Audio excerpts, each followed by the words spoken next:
Welcome back to Tools and Track. It's SUPRA time again, and there's going to be some very, very loud choo-choos, but we're doing this right, so it might not be the end of this episode. However, I've been looking at the front of the intercooler here, and I've been pondering... You alright there? By the way, our cameraman Chris thinks he's getting away with just putting out suggestions for me to add to my workload, and he's also been moaning that he doesn't know how to weld. So he said, "Oh, do you know what would be really cool, Tommy? Why don't you make like a little stand for this and have it as like a chair? Why don't you do it?" Okay. Cool. Because I've actually looked at all the steel for you, because I thought you'd be like, "Oh, okay, I'll do it." Thinking I'll be like, "Aye, but we won't get around to it." Oh. Come with me. Look, square section steel, casters, you name it. Right. There's your first welding project, sunshine. Oh, my bluff, will you?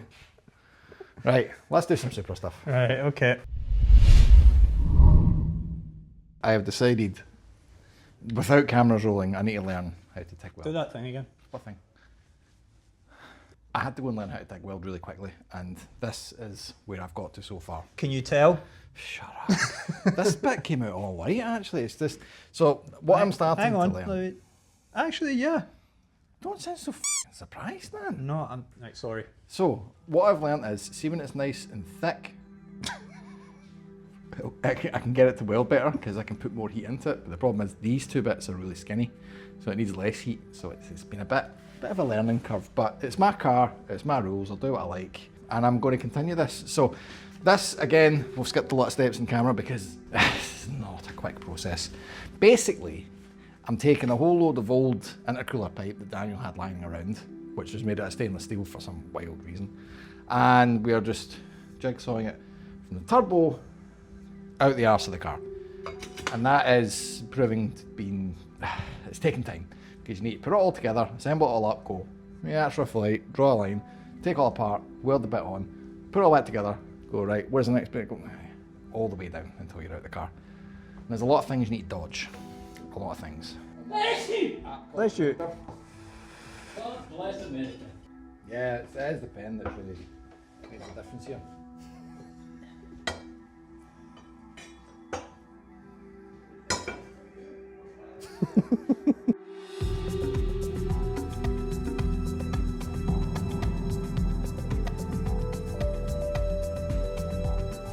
The thing I am starting to learn about TIG is that the position you put your workpiece in is super critical, because as soon as you have to go in its like position, your what? The workpiece. This is the workpiece. This is the workpiece. So whatever you're working on, the orientation of it is super critical, because as soon as you get to a bit I can't quite reach that, you'll either go touch the tungsten onto the workpiece and bugger it, or do something else and bugger it.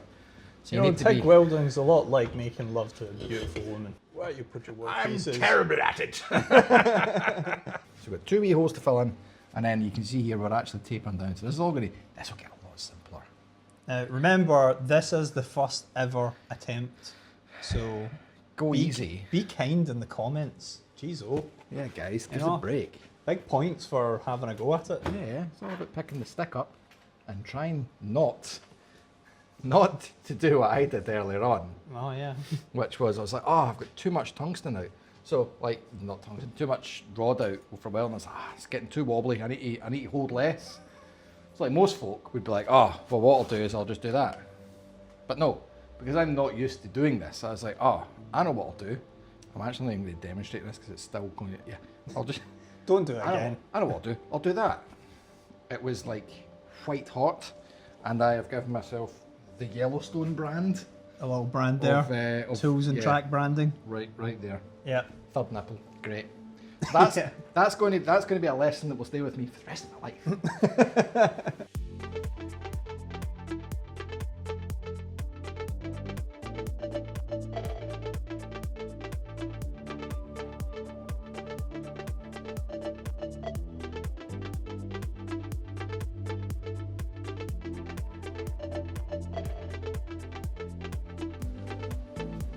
Oh, it's a penis.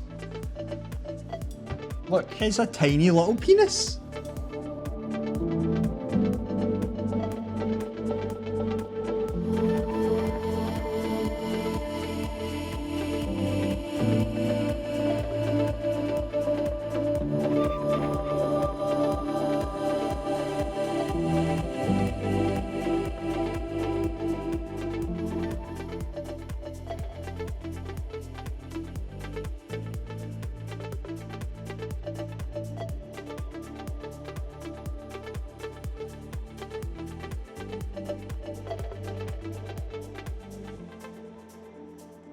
So what are we looking at here? Part of a curly whirly. That's the piston of the MX-5. We've covered that on YouTube, so I'm not going to get into too much. The full story of that's available on Patreon. Oh. Scandal. Well, what are you going to do with it? I don't know, like, I feel like I should do something with it, like make a trophy or something. Like for the biggest catastrophe. So I don't know the problem is, the more I try and tidy it up to be a trophy, the less it's going to look spectacular. If anybody has any ideas, Tidying. This is it. if anybody has any ideas, comment down below. I think that he should put it in a wee clear box and put it on eBay Yeah. or something for Pro- auction. Proof that he will never get it right. I mean, I feel like it's the equivalent of having one of George Best's stents. It's like nobody really wants to be claiming that, but it is might. technically famous. They might. I'm asking them. Let us know.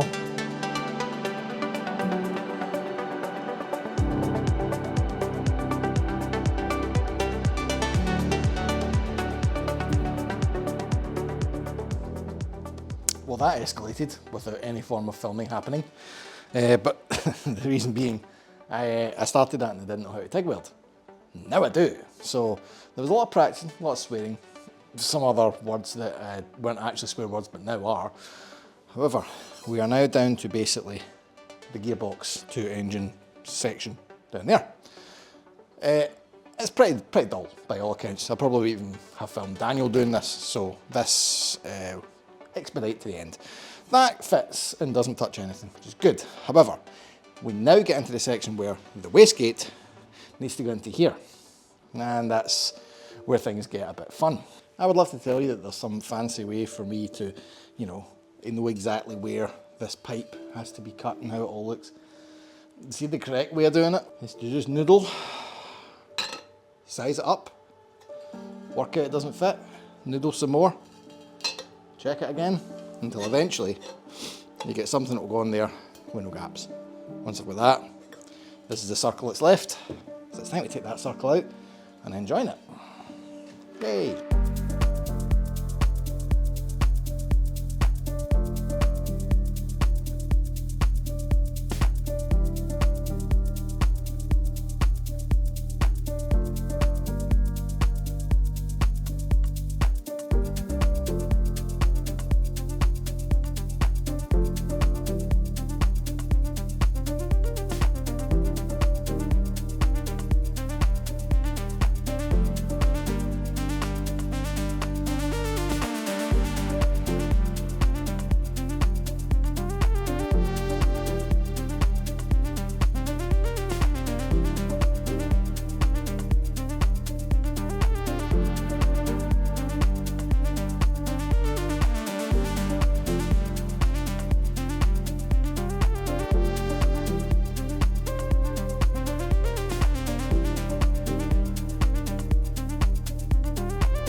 Well, my welding getting better.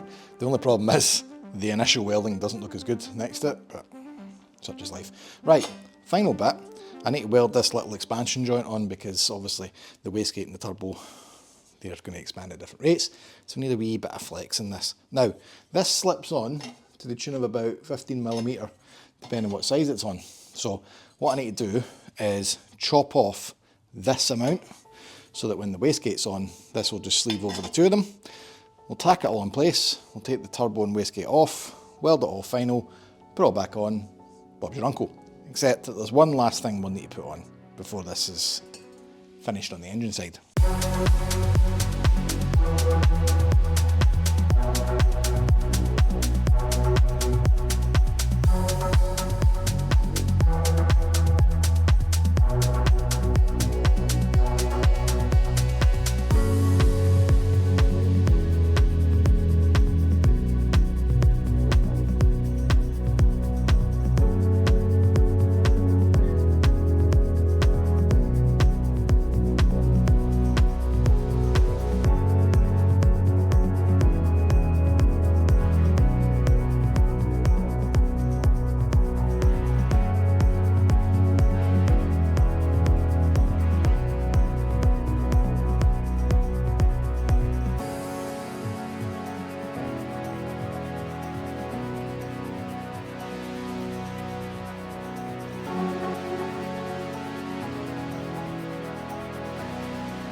Right, this is almost complete, incredibly enough. So we welded on our little expansion joint.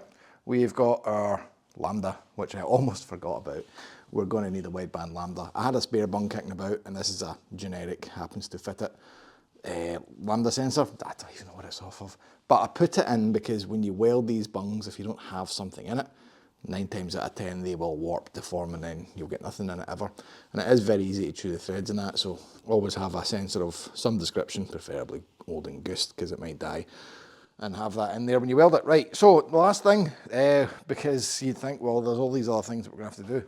No, this is as long as I want this downpipe to be. I don't want to have a situation where this pipe can't be removed from the top or the bottom. And if I start making it any longer, it might need the turbo to be removed to slide it in, and then the turbo goes back on. And removing everything just becomes a faff. There's no point in having an excessively long thing, because remember, this is where the firewall goes. The more length I put in it, the harder it is to remove. So, V-band. I'm going to stick this here, and then from here on in is going to be what's called the midsection, because it is definitely got nothing to do with the downpipe. There's also a lot of stuff I want to do. So the car has an old original from somewhere in Japan exhaust, and it's very early 90s, 2000s tuner mobs, because it's not even stainless, right? It's a 3-inch mild steel. It's been battered. It doesn't have any flexes in it at all, which is not great. It's got a decat section of like numerous nuts and bolts, which we won't be using. What I will be doing though is most likely putting a small resonator in where that catalytic converter used to live, because good God, this is loud, and it's probably not going to get any quieter with all the stuff I'm doing to it.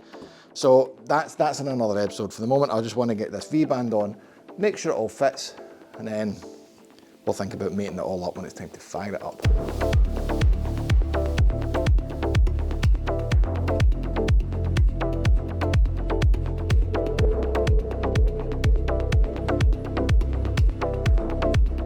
What are you up to? Nothing, mate, that's it. Look, it's fitted. We've got it right down to the V-band, and I think that looks lovely. I'm going to just hold this lamp down here so it doesn't bugger with your light. Yeah. Now, this fur you'll get all the time when you do non-purged TIG welding, because what will happen is the outside obviously gets a shield of argon, but it gets so hot on the inside there's no argon shield there, so it kind of furs up, and you know, that's the other side of the weld. Normally people get really annoyed at that, but this is an exhaust and it's 3 inches wide in diameter. I don't really think it's going to bugger my flow that much, and I just don't have the appetite for dealing with that. And obviously, it'll carbon up, it's fine. So that's going to do for now. Like I said, I wanted the V-band here because if we go any further down, as soon as I try and remove up the way, it'll foul, and I can't go down the way because there's too much up there. So that's my nice split point.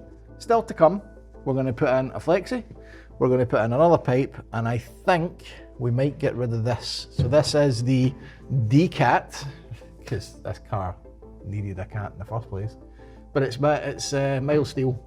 I had to be checked, by the way, and for the purposes of proof, my wee mag torch, that's stainless. That's mild steel. So we'll delete this because frankly mild steel is the work of the devil for an exhaust.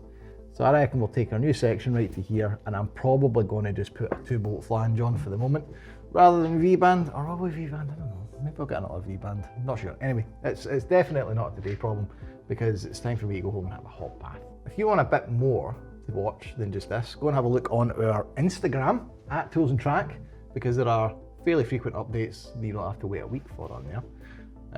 If you want to support a bit more than that, patreon.com/toolsandtrack, and help bills like this and others.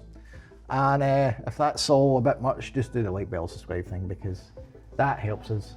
That's too much. That's too much. That's too much. That's way too much, Tommy. All right. Just do the like bell and subscribe thing, because that is free and it helps the channel out. So come on, you've watched to this point, you owe us a wee one. Do it at the thumb. Right, that's me. Babbled enough, done enough. I'll catch you next week, guys. Drive safe.